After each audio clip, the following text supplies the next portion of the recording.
Living Well Clinical Nutrition Center here in studio. Share this out. Feel free to ask questions. We're going to be sharing some positivity, and we want you to be a part of it. Here we go.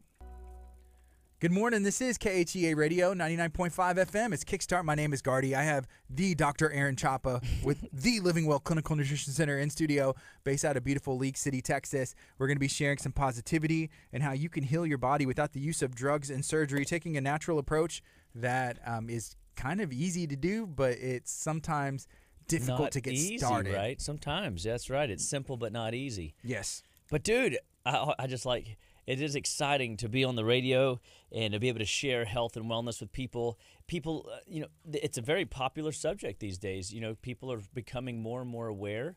But then again, even though we are becoming more and more aware, we're starting to become more and more, I know what I should do, but I just don't want to do that, right? And so it's one thing to know what to do. It's another thing to do what you know you need to do and consistently over time stick with that plan.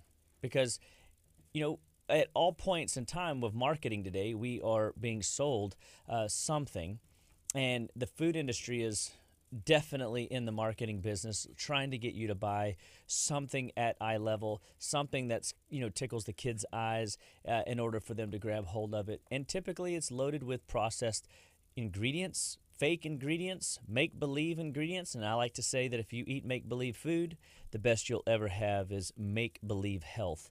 And we want to teach people that, it's consistency over time that helps you live better, stay better, and get better results with your energy, your mental clarity, your creativity in every area of your life, in every aspect of your life, whether you're in business for yourself or working for a big company, or if you're doing some freelance work, if you're in a startup situation, if you're in an expansion situation. There's at all points we need good health in order to maximize those environmental arenas. It's like, you wouldn't go into a sparring realm without training a little bit and getting some knowledge, basic knowledge, and you're very familiar with that in your training with martial arts. It's you're not going to just walk out on the floor day one and think that you got that. Some people do, and then you learn really quick, hey, I need to train, I need to know something, right? Yeah.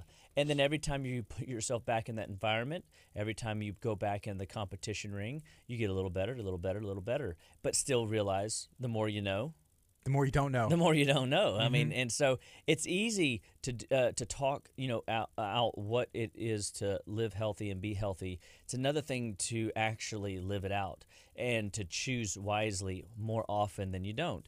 And so I've I'm thinking it's kind of spring in the air. I'm thinking of fertility. I'm thinking of pregnancy. I'm thinking of my, passion and heart for, helping little kids grow and develop, and healthy moms that are carrying babies to, have the best pregnancy experience ever. Preconception, conception, and post-conception in the lactation development stage. And so I get excited about, where we can take health into different arenas, and so I thought maybe we'd go down the spring trail of, pregnancy and talk a little bit about basic things to prepare the body for healthy, conception or healthy development while in the pregnancy stage, or preventing the postpartum, or making sure that we recognize the basics of digestion in this game of developing yourself and developing another human. And so at Living Well Clinical Nutrition Center, we're always out to give the most up-to-date health information available, and we just want you to know that we are on your team. We want to be your number one health and wellness resource. We want to teach you how to integrate this stuff into your day-to-day, even when there's parties, even when it's summertime, even when it's beach time, even when the opportunity is going to arise here in the near future to eat the junk food or get into the processed food that is ultimately going to destroy your health. And so when we talk about pregnancy, we want to first just talk about where does, I think, good pregnancy's foundation begin? And it starts in the gut. Digestion, digestion, digestion. I mean, the square footage of a tennis court, they say that your digestive surface area is. And what you put in there determines brain development. It determines whether you live in an inflammatory state or a non-inflammatory state. It determines if you have leaky gut or a non-leaky perforated gut. It determines your nutritional delivery system and how well you get nutrients through that gut barrier into the blood so that it can be delivered to tissues for redevelopment, for detoxification. The digestive experience is a huge part of digestion or of pregnancy, and so we want to make sure that people that are looking to get pregnant are not being deceived that they can eat just anything they want, because they can't. Because if you eat make-believe food, the best you'll ever have is make-believe health. Make-believe health, and or the idea of a family expansion, and so when we look at pregnancy, we look at digestion. What are you eating for breakfast? What are you eating for lunch? What are you eating for dinner? The average American is consuming 6 to 11 servings of grain every day, bread, rice, cereal, pastas, and they don't even realize that that's the same food packaged up into a different form. But it's still at its fundamental roots, it's carbohydrates converting into sugar, which sugar drives up insulin in our blood that causes us to have more cravings, that causes our hormones to be on the blood sugar roller coaster. And this is the first step in not getting pregnant. This is the first step in not having an exceptional pregnancy experience. This is the first step in not allowing the postpartum issues to arise. I mean, you're going to find yourself in a situation that you don't like if you're over-consuming these grains at the mass, onslaught that we're consuming them. And so I always want people to start by just evaluating their diet. What is it that you're eating for breakfast? The average American today eats what for breakfast, Gardy, you think? I'm going to say some delicious sugary cereal, maybe a donut. Very good. If it's so a far. Sunday. Yeah, if it's a Sunday. And Yeah. what kind of sugary drink might they have? Let's see. Maybe some chocolate milk. Yeah. I know for Orange kids, like juice? growing up, that's what I drink a lot, chocolate milk. Maybe, some orange juice sounds good. Apple juice. Yep. So, and then you just pretty much nailed it. I mean, it's a sugary cereal, a sugary pastry, a sugary donut, and then all of a sudden we find ourselves drinking sugar right out of a liquid container called, orange juice, apple juice, and or milk, pasteurized milk. And so these now become very inflammatory, and so we start to see that the gut lining begins to erode, and that erosion begins in our youth. And so if you're going to have kids, we want to teach you how to feed those children right. And first, we've got to teach you how to feed yourself right. And you need to recognize how powerful digestion can be for you in your long-term health. There's 3 million more neurotransmitters in your digestive tract than there is in your brain. So we talked about what the average American probably consumes for breakfast. What do they typically consume for lunch? I would say maybe some pasta. Sounds good. Maybe go to the Olive Garden right down the street and have some pasta, some breadsticks, some soup. I mean, sounds good. I mean, it's funny, right? Like, because to me, that's like, do people really do that? Yes, the answer is yes, Dr. Chapa. Real people do this. So, and I see it too, right? People bring me food logs, and we look at their food logs, and as a team at our office, we sit back and go, "Wow, we've got some work to do." Because I guess it's convenient, it's easy, it's filling. And I had a patient, tell me they got real sleepy Sunday afternoon and they couldn't figure out why. And then yesterday they go, "Oh, it dawned on me. I figured out it's not in my nature to get sleepy during the day, especially to take an hour and a half nap on a Sunday afternoon," although that does sound refreshing and probably was and could have been refreshing. But what could have sparked it? And I said to myself, well, it had to be something that they ate. And they go, bingo, I had a club sandwich at a restaurant, and I literally went home and crashed for an hour and a half. And I said to myself, amazing. So when you can eat a sandwich, which is basically lots of bread, and whatever meats or fats or cheeses that might have been in there, that's a different conversation. But it's the carbohydrate that caused the sugar to rise, caused the insulin to rise, that caused the drop in blood sugar, because that's what insulin does. It pulls blood sugar out of it pulls sugar out of the bloodstream and pushes it into the cells, but it pushes it oftentimes too low. And when we are either reactively hypoglycemic, or we have hypoglycemia, or we are on the verge of blood sugar crashes up and down, when we eat a bite of carbohydrate or a mini bite of carbohydrates in the form of breads, rice, cereals, pastas, we start to see the afternoon crash. People oftentimes associate it around Thanksgiving or Christmas that the turkey is causing them to feel sleepy. Well, I would beg to differ. It's not the turkey. Rather, it's the carbohydrates, because everybody eats so many different types of pastries or breads or carbs around that Thanksgiving meal. And so we've got to be mindful of what the gut can handle in the form of carbohydrates or sugar converting foods in our digestion. And so when we're looking at trying to get these patients to recognize that their breakfast and their lunch matter, what do they typically reach for dinner? For dinner, maybe some more pasta. I don't know. Maybe have some steak and potatoes. Probably more of a meat and potato. Yeah. I'd probably go there. Is probably the average. Maybe they make the fried warmed up oven chicken, fried chicken, good. Or maybe some chicken nuggets for the kiddos, and they get them, a dollop of of white potato, or macaroni and cheese. Some other, like, it's a meat but it's fried, and then it's starches as the sides. Mm-hmm. And again, if you look at the human, I've heard it said one time that we have like a point system of carbohydrates that we can, burn or use in a lifetime.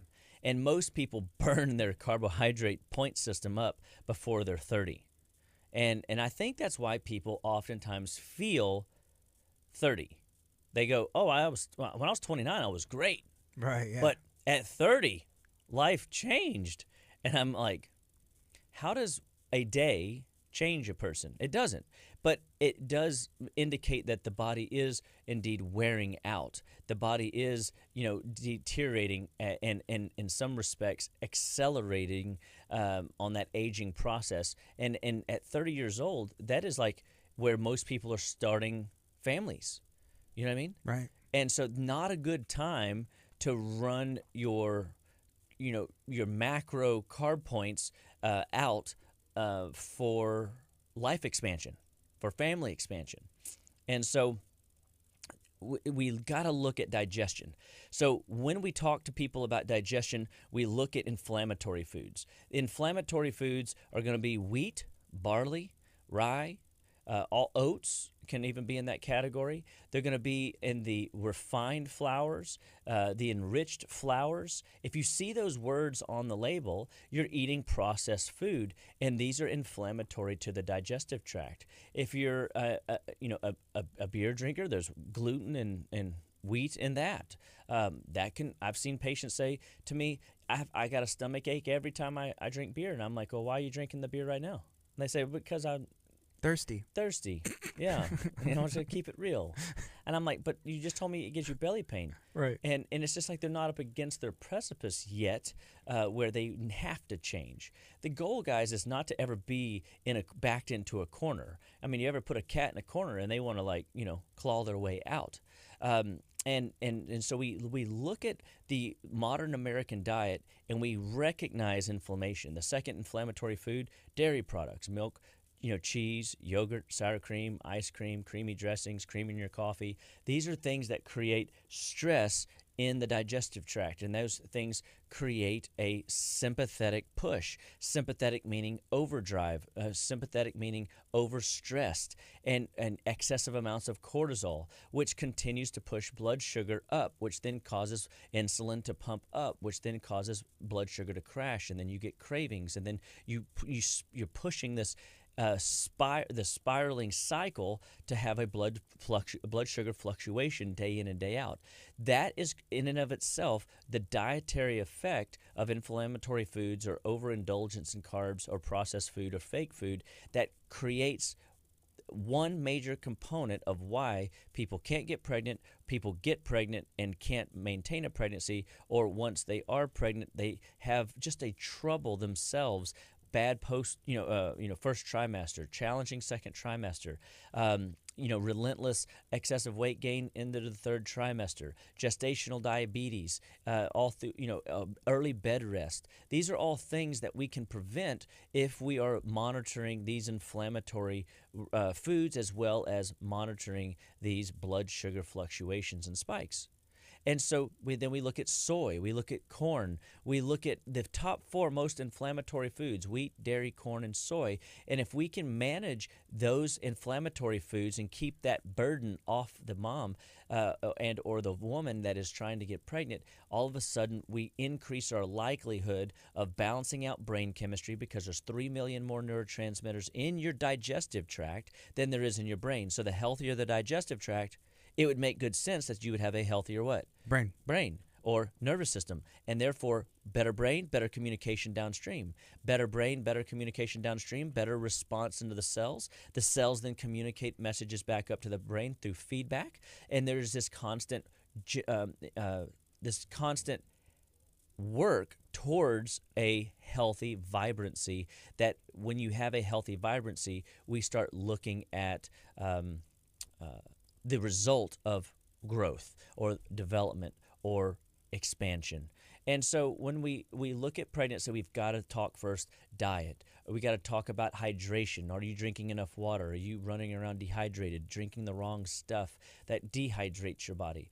And if you're putting in sugary foods or sugary drinks, or if you're putting in tons and tons of stimulants that are depleting your body and not taking the time to remineralize and to balance out what hydration levels you need, then you're creating another layer of sympathetic stress or increased stress or prolonged stress. When the body is stressed, everything when it comes to conception, holding a child, and or delivering a healthy child is all about keeping the stress burden down biochemically, neuroemotionally, physically.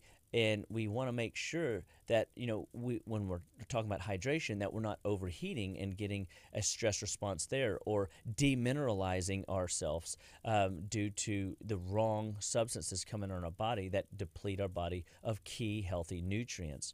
And so what should we eat? Probably for breakfast. Any ideas? Oh, yeah, I know. What is it? Only because we've talked about this before. Let's do it. About breakfast. It's always good to start with something, maybe some healthy fats, some bacon, some eggs. So it's very interesting when we talk about digestion and pregnancy that there's some cultures that would if they couldn't get pregnant, they'd go on a bare fat only diet. Now, I've never eaten bare fat per se, so I think it's interesting, but some of these remote villages, maybe they have access to bare fat that we don't. I try it. Whatever. But there's something to the eggs, lots of good healthy fats. I've had people tell my patients that they shouldn't eat eggs because there's too much fat. I don't think that's your problem to take out eggs. Eggs are the most incredible edible egg. They're incredible edible carbohydrate, protein, and fat. If you have healthy fats coming in the diet, when pregnant, this is just like a Chinese proverb. They say, eat as many eggs as you can afford. Chew on that a second. Enjoy that a second. I remember one time when my wife was just in the first couple 6 weeks of pregnancy, she goes, "Hey, I made some deviled eggs. I can't wait for you to come home and eat them up." I get home, they're gone. And I said, "What happened to the deviled eggs?" She goes, "I ate them." I said, "Why didn't you save me one?" She goes, "I don't know. The baby wanted it. And I'm like, okay. You can't argue with You that. can't argue with that. And so then so you got deviled eggs, you got scrambled eggs, you got sunny side up eggs, over easy eggs. You got you can put the bacon with the eggs, the sausage with the eggs. You can get healthy fats by cooking the eggs in butter. You can add a little extra olive oil to your eggs after you cook them. I mean, there's so many wonderful things you can do to make the egg incorporating more frequently into the diet. People laugh at me all the time because I like to put cinnamon and vanilla with my eggs. And they go, "Ooh, that's gross." I said, "But you like French toast?" They go, "I love French toast. It's the best thing since sliced bread." And I'm like, yes, the bread in excess and or enriched or, that processed wheat, refined flours that they use can kill you. The egg will not. Although people, want to make that thing that, eggs cause high cholesterol and then the fat in the eggs can, clog up your arteries. And that's a myth. Here's a question that came in, and it says real eggs, right? I know a lot of places have fake eggs if they want to go out. And I've always wondered about that. Like whenever you go to like a breakfast place and you get scrambled eggs. I remember going to seminars and I would feel great waking up in the morning. Got a good night's sleep at, whoever's house we were bunking at or whatever hotel room we stayed in. And then we go downstairs and we get their, little continental breakfast. And I would always notice I'd be bloated and gassy during the seminar and a little bit sleepy. I'd go to a breakfast place and I would feel bloated and gassy and a little bit of sleepy, during the early, 9 to 11 o'clock hours of the seminar. And you don't go to a seminar to fall asleep, at least not the kind I was going to. I enjoy seminars. I enjoy the learning. And so being sleepy in the morning time when I'm in my prime anyway, I have to ask the question, what did I eat or what did I potentially do that would have wore myself out? And I discovered just what you discovered, is that they're fake eggs. And if they're, eggs out of a carton, eggs that have been, processed and kind of stored away as egg beaters or something like that, there could be some nutrients you can get from it. The protein and the egg whites for whatever. A lot of the bodybuilder guys that are trying to starve the body of fat and get their own bodies to burn that fat, their own reserves of fat. But for pregnancy, fat is a critical point. And so, yeah, you want brown, vegetarian-fed, cage-free, organic hens. You want to buy local anytime you can. You want to make sure that they're not, dropping a bunch of hormones in the eggs that you're buying. These are obviously the ones that you have access to that you can bring into your home. But whenever we look at eggs at a restaurant, what I have learned is I will ask for sunny side up eggs or over medium eggs, because at least at that point I know they have to crack an egg. Now, it might be a commercialized, hormone-fed egg, so I still have some problem there, right? But I would notice something. When I eat the scrambled eggs, I felt bloated and gassy and tired. When I ate the egg that they brought me that was sunny side up or over medium, I didn't get that same crash. My body was able to leverage that, so I could totally tell a difference. And I would also ask them to, as I would keep getting healthier and stronger, I started still noticing, though, a little bit of brain fog. It wasn't the extreme drop that I was having before in the seminars. And then I go, you know what, I'm going to change it up again on them again. I'm going to ask for poached eggs, because poached eggs are typically in what? Water.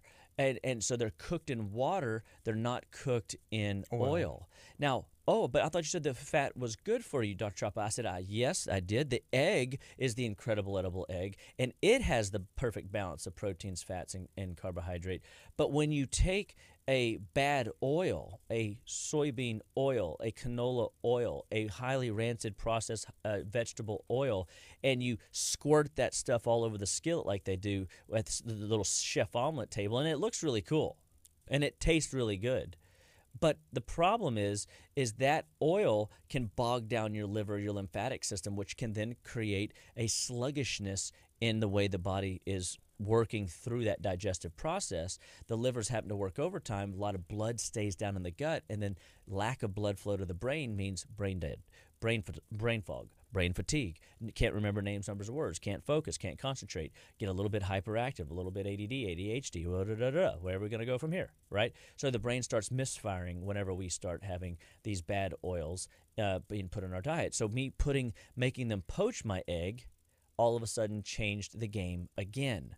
And so then I noticed that I was really just fine. I could totally, and I didn't have the same issue that I was having before. And I would eat basically 2 tomato slices and 2 or 3 poached eggs, and I was good as gold. That's kind of like you say, what you eat is important, but what you don't eat is more important. That's right. Taking that oil out makes a difference. Made a difference for sure. And now I've met people that have the stomach of a tank. I've met some people that can tolerate different things. So that's breakfast. So then we go lunch.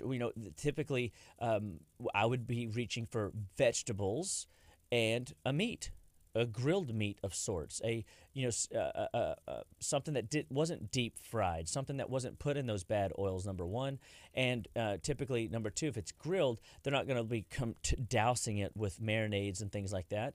And then I would always ask for dressings on the side because I never knew, and I might, dabble and dip a little bit in that dressing, knowing that it probably has some sugar in it, knowing that it has some partially hydrogenated oil in it. But typically, if I controlled how much I ate of it, I would recognize that I wouldn't get those afternoon dips. And so I noticed the same thing. I had to control the oils and the sugars in my food at lunchtime in order to make sure I didn't get the 1 to 3 dip. And that typically is a blood sugar thing if it's right after a meal, 30, 40 minutes after a meal, and people start getting into that sleepy time. But we also know that it's an adrenal thing, which we're going to talk about in a moment with this pregnancy. So I haven't forgot about our topic. But digestion's such a critical piece of it, and that we've got to make sure that we're looking at food as medicine. We got to look at food as fuel. We got to look at food as the keystone, the place where it all begins. Because if you eat the poor foods and you have poor food choices, your results are going to be not so good, or shall I say poor. And so if you're out to expand the fam, if you're out to develop a healthy baby in utero, if you're out to have a successful post-pregnancy without postpartum, you want to make sure that you're eating these ways. And the same would be for dinner. You want to make sure that you're having a healthy protein, healthy vegetable. And it doesn't mean that the mom can't indulge in some carbohydrate.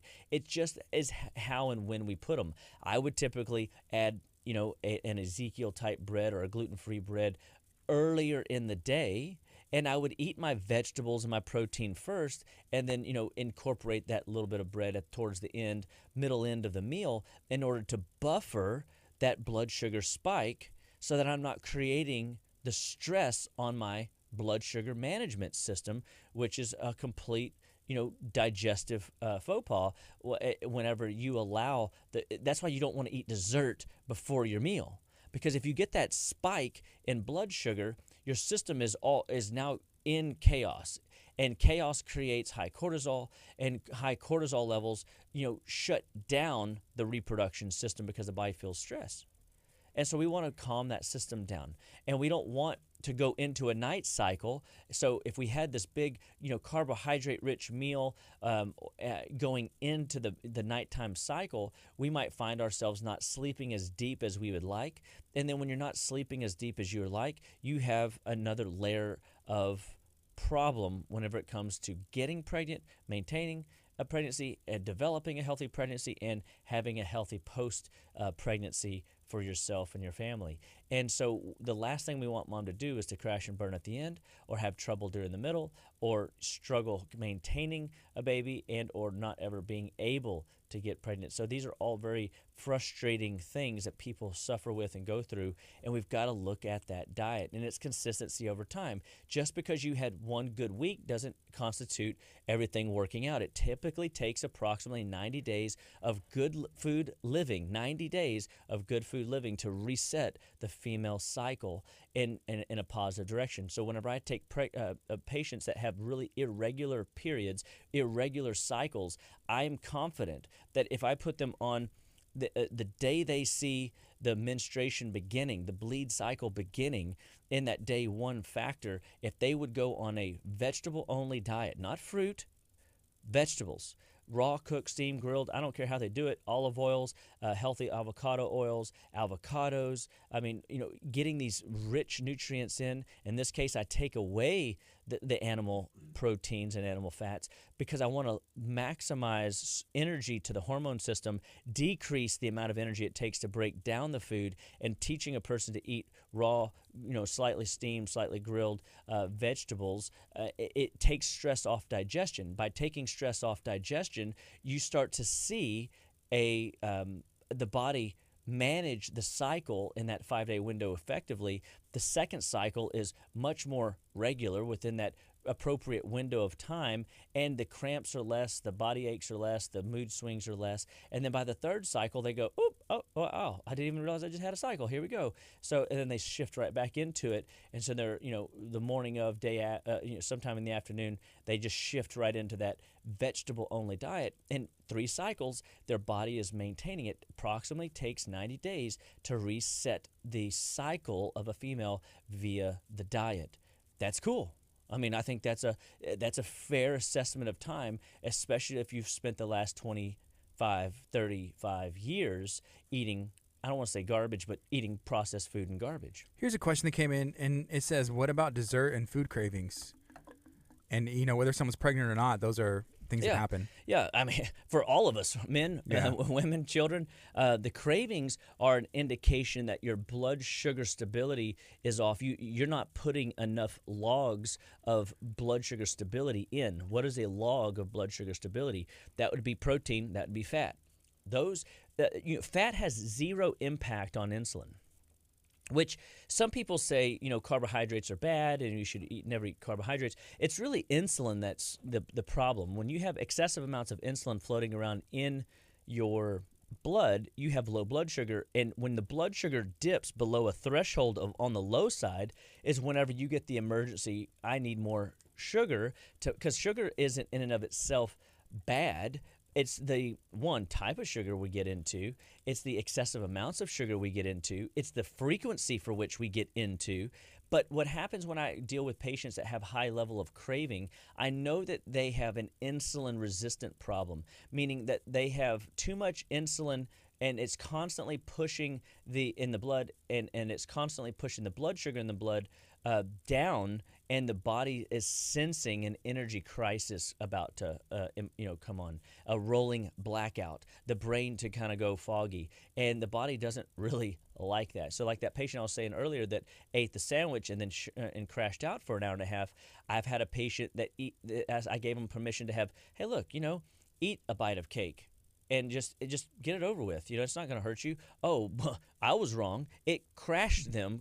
They caused sugar cravings out of control for 2 weeks before we could get it back under control. Well, there's other factors why I would potentially suggest that maybe, I instead of recommending the bite of cake, I should have just said, why don't you just eat the icing off the cake? Because at least those monosaccharides, the body can say, all right, well, I got a 1-for-1 exchange. With a carbohydrate, a grain, the actual cakey part, the potato or the noodle, the body takes those complex carbohydrates and converts them into a ton of sugar. It resources and reconverts and has the ability to take that excessive amount of carbohydrate into tons of little monosaccharides or single unit sugars, and it's like it exponentially changes the game, which creates the craving. You will crave more if you eat the grain and the carb as opposed to just eating the straight a little bit of sugar off the top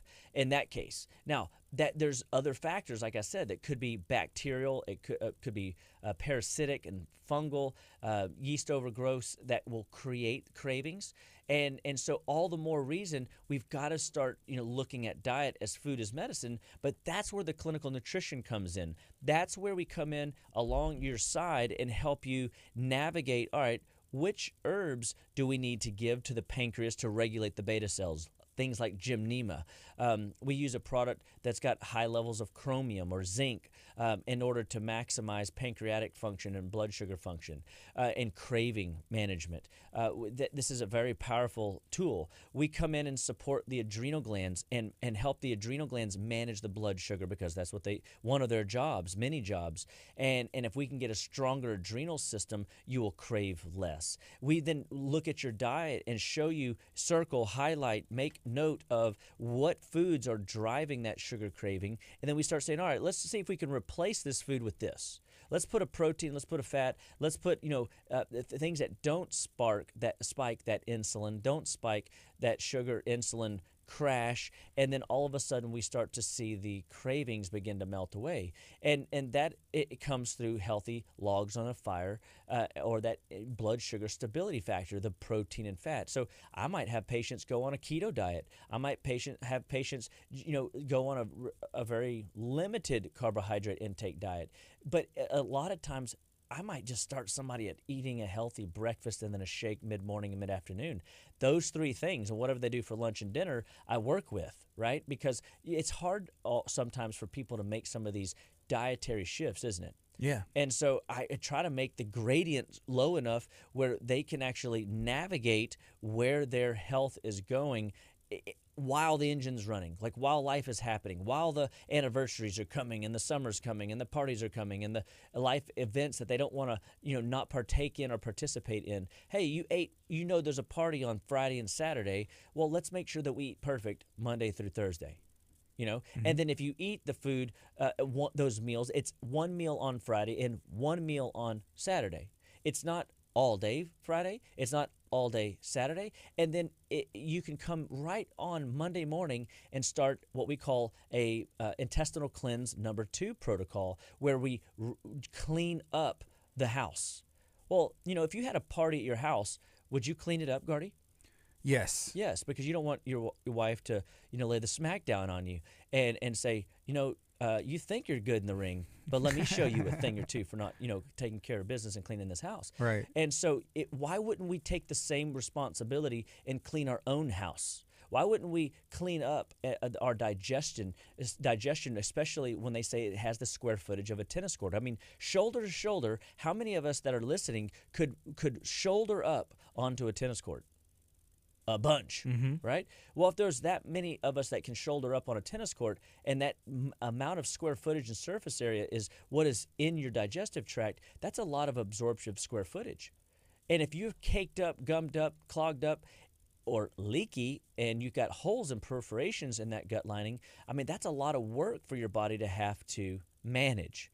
It's a lot of stepping over debris and kids' toys and, rolly things and dog stuff that we have to navigate, right? So we've got to make sure that we get in there that day or two after the party and clean the house.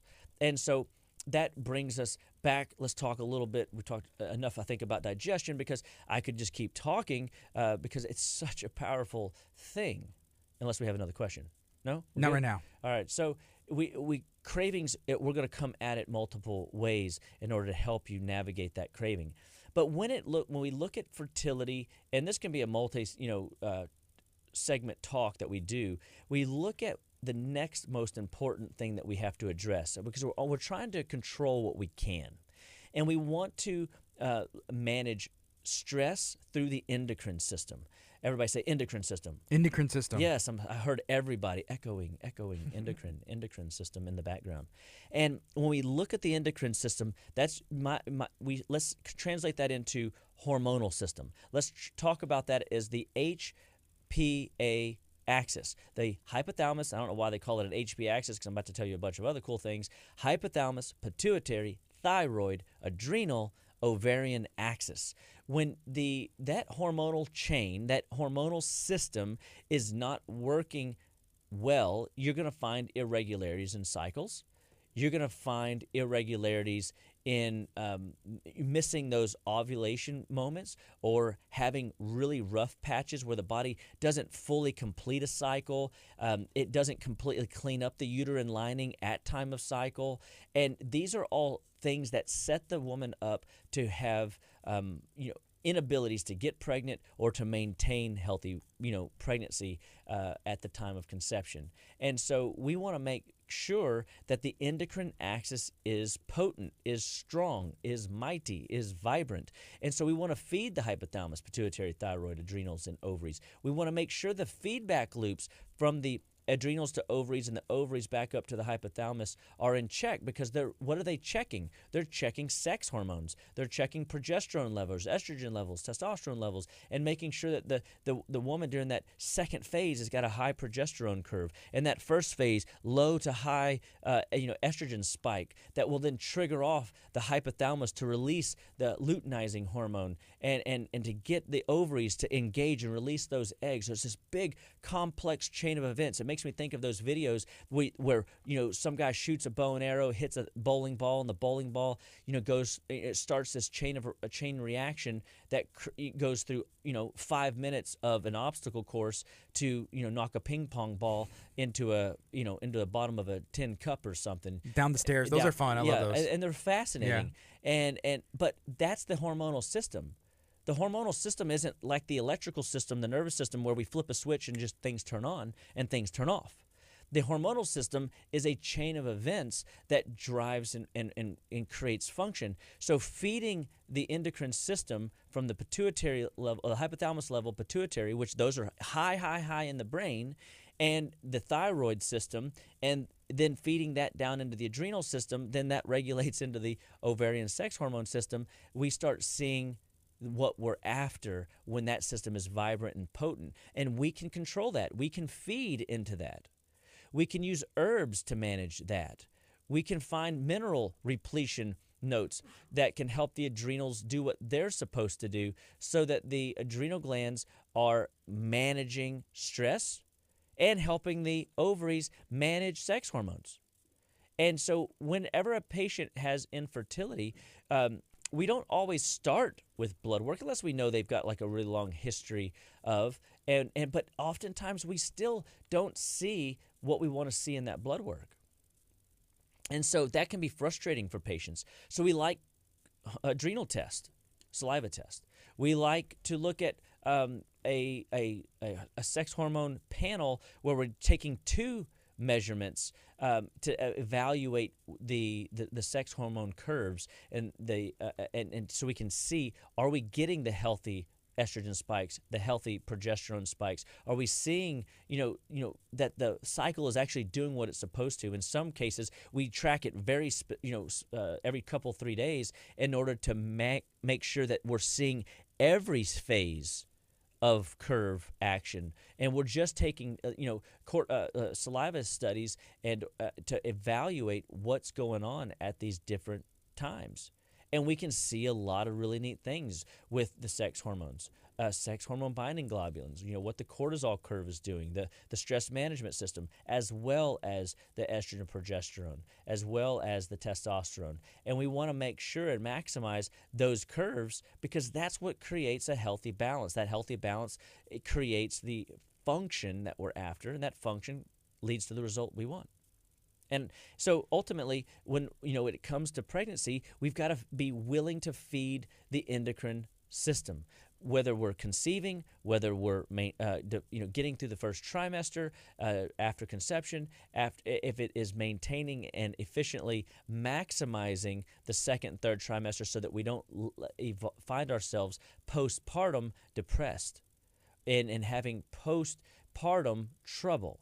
Because the last thing a mom wants is to be tired, fatigued, and run down and beat up post-pregnancy whenever she's got this beautiful little baby she's supposed to be excited about. That's when you need the most energy. That's right. Yeah. But what happens is because modern medicine doesn't talk to the endocrine axis the way I'm talking to it, and helping the parent, the mom, feed their endocrine system during pregnancy, they get to the end of their metabolic rope, if you will. They didn't really change their diet enough to keep blood sugar stable, so there was a layer of stress all throughout the pregnancy. In some respects, there was excessive amounts of weight, gestational diabetes. There was definitely some struggle and trial, going through the process, but they made it. Oh, thank God they made it.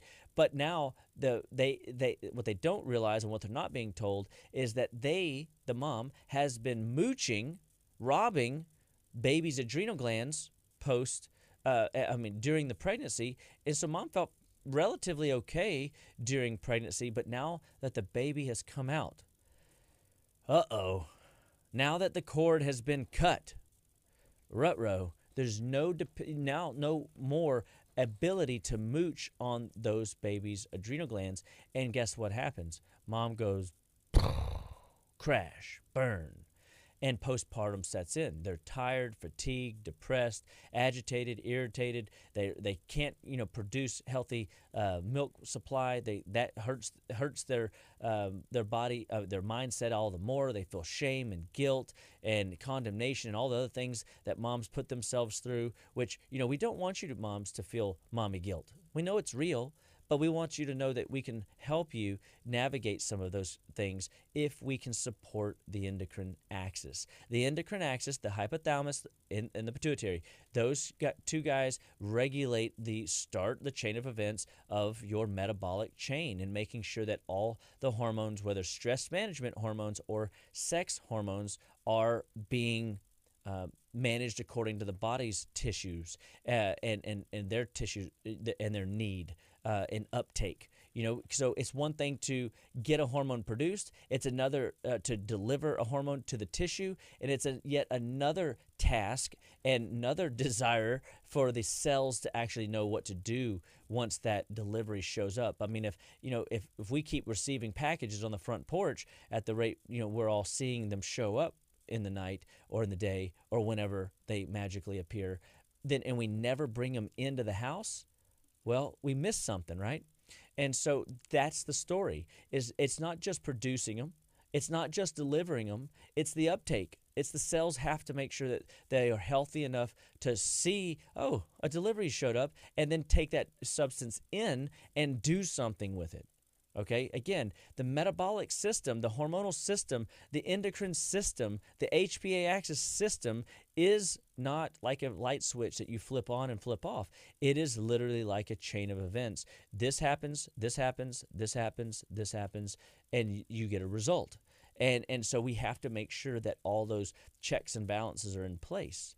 And that's what we do when we do the clinical nutrition work with our patients, is we're looking for either a barrier, something blocking the body from maximizing those processes from manifesting into a healthy way, or we are repleting nutrients that they're lacking.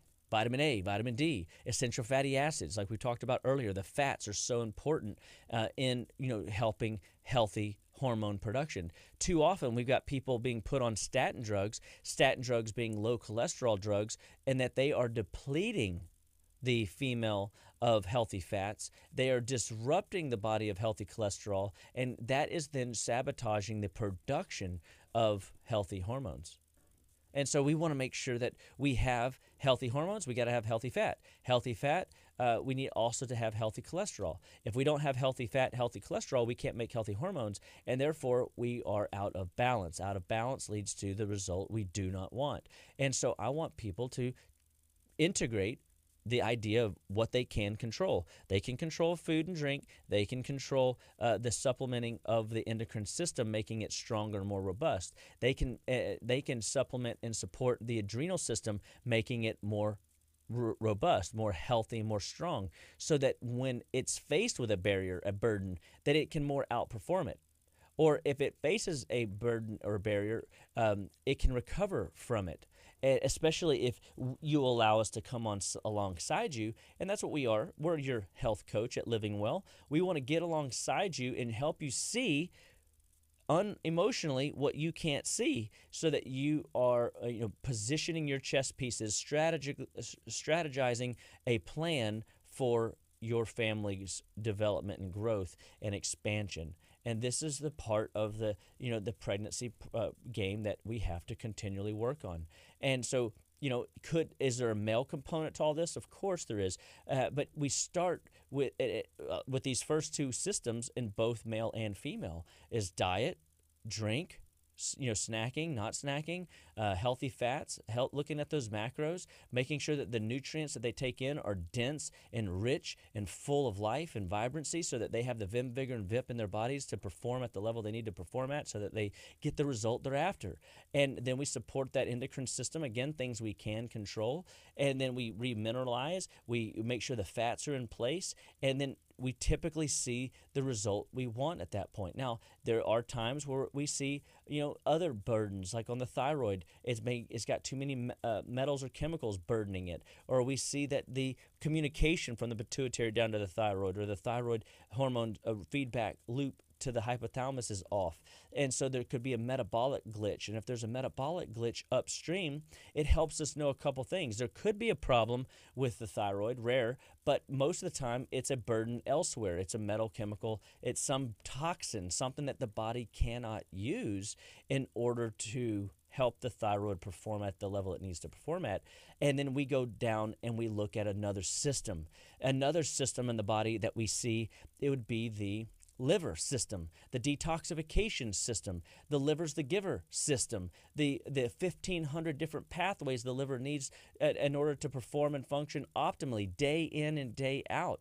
If the liver's congested and bogged down and dirty, guess what? The whole house is. It would be like having cleaning the fish and throwing him back in a dirty fish bowl. We don't want to do that. We want to clean the fish bowl and put the fish in there, and his little system will filter and clean itself effectively. But if I clean the fish and throw him in a dirty fish bowl, he's now swimming around in dirty funk, where he's breathing in, if you will, bad air. And we, on the air topic, open up your doors, open up your windows. I know it's polleny outside, and it definitely has been a rough allergy season for many people, but we know that the air inside is more toxic than the air outside. And so we want to make sure that we get some of that fresh air coming in, even if it is got some pollens, because again, we got tools for that. If your allergies are out of control, we know that the liver's congested. If you've got skin rashes, or we know that the liver's bogged down. We know that digestion is altered. Well, we talked about that on the front end, how important, if you want to be in a position to conceive, if you want to be in a position to develop a child healthily, if you want to have a healthy overall postpartum experience, you've got to make sure that you're eating right, drinking right, supplementing right, supporting the necessary systems, the endocrine system being a critical one, and making sure that you're doing work with the liver in order to make sure that the toxins that you are being exposed to day in and day out, whether they're infectious toxins, whether they're metal or chemical toxins, whether they are just any type of non-infectious burden that you're being exposed to, the liver's job is to process that stuff out. And so then we would come alongside you and start nourishing, strengthening, and feeding your liver into a detox experience. And then we would then see that taking the burden off the liver, the gallbladder, all of a sudden digestion improves, your blood sugar stabilizes, your hormones are more apt to function like they're supposed to. Your ability to get rid of excess estrogens and hormones that you're exposed to in your environment, whether you eat it, drink it, or put it on your skin or wash your hair with it, you're able to get rid of the excess, what we call xenohormones, these fake hormones, these hormones that create disruption in the body as a whole. And so these are tools. These concepts are powerful and effective when it comes to 1, getting pregnant, 2, maintaining a pregnancy, 3, going the distance with the pregnancy, and 4, having a healthy postpartum, so that you and your family are just enjoying the gift God has given you through pregnancy and having a new child come into your home. And so there is a lot to talk about whenever it comes to pregnancy, but these are some general tips and tools that we like to look at. So we talked about pregnancy and digestion. We talked about the endocrine system, the hypothalamus, pituitary, thyroid, adrenal, ovarian connection to healthy pregnancy. We talked a little bit about liver toxicity and a buildup of excess fake hormones that create a estrogen dominance, if you will, and that cause the hormones to be out of balance. When there's out of balance anywhere in the body, your body will seek first to survive, and before it begins to thrive. And when you're looking at conception, development, and or the expansion process, that's a thriving phase of care. And if your body is still in the survival phase of care, we've got to get it healthy enough, strong enough, vibrant enough to get it into the expansive care of phase, so that your body is in a position to get that working. And so at Living Well Clinical Nutrition Center, we want to be your number one health and wellness resource. We want to get on your team. We want to help you see what you can't see. We want to stand in the gap with you in prayer and ideas, so that you can have the result that you want. You don't have to be perfect to be in the nutrition game. You just got to be willing to do your best. So we talk about this all the time, taking 7 steps forward, 3 steps back, and you're gonna still have a net positive return of 4. That's good. It might not be what you want, but at least that's a good place to start.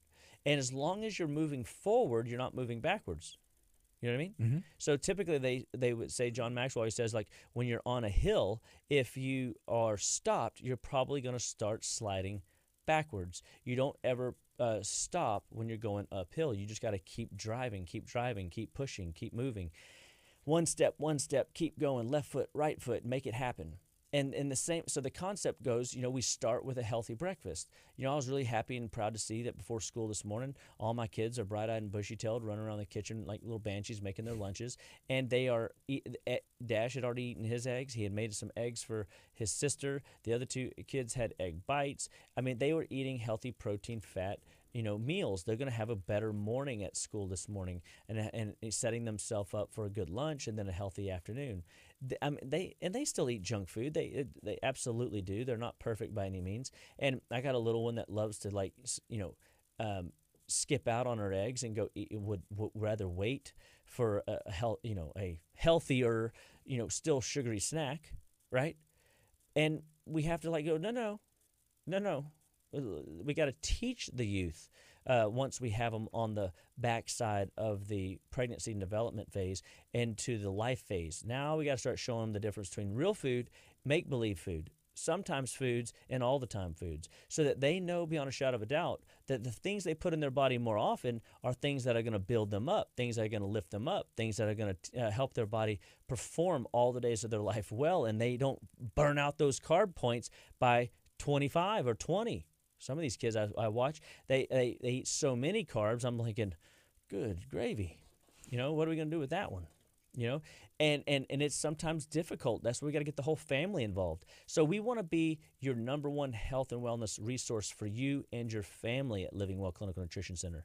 And so today we've been talking about pregnancy. We've been talking about having a healthy pregnancy, having a healthy conception, expansion process, postpartum, so that your bodies perform like they're supposed to. And it's just a blessing to be on your team. We at Living Well want, again, to help you see that all life starts and stops at the cellular level, and nutrition is the fundamental backbone to help you drive your health onward, upward, goodward, and Godward. So without further ado, I look forward to seeing all of you guys next week on the show. I know, like I say, I must do a lot of see learning, I see people act, and that's how I learn. But Gardy, they have options here. How can they hear our show other ways? So if you are a fan of podcasts, and if you're not, you should be, you can go search Living Well. The way Well. of the world. It is, yeah. You can gain so much more information and go back and review everything that we talk about here with Dr. Chapa. And these are archived for the past couple years. Search Living Well Clinical Nutrition Center. You can search Dr. Aaron Chapa on Spotify. You can also search that on Apple Podcasts, wherever you get your podcast from, and you can subscribe. They will be uploaded on Tuesdays right after we get done. I get to work on that and make sure we get it out, and your phone will notify you if you have notifications on, and you can go back and listen and learn, what was that he said? That's right. And then, or you can share it with a friend, text it to a friend. You can slow it down. You can speed it up. Mm-hmm. Some people like to hear me in the little the high-pitched voice, chipmunk voices. Yeah. Some people want to slow me down so that I can, so they can hear me better. So whatever your style, whatever your flavor, definitely leverage the social media platforms of the day and maximize this information into your life, because it can change it. Thank you, Dr. Chop. Appreciate you. Blessed to be here and look forward to doing it again. It's KHEA Radio, 99.5 FM.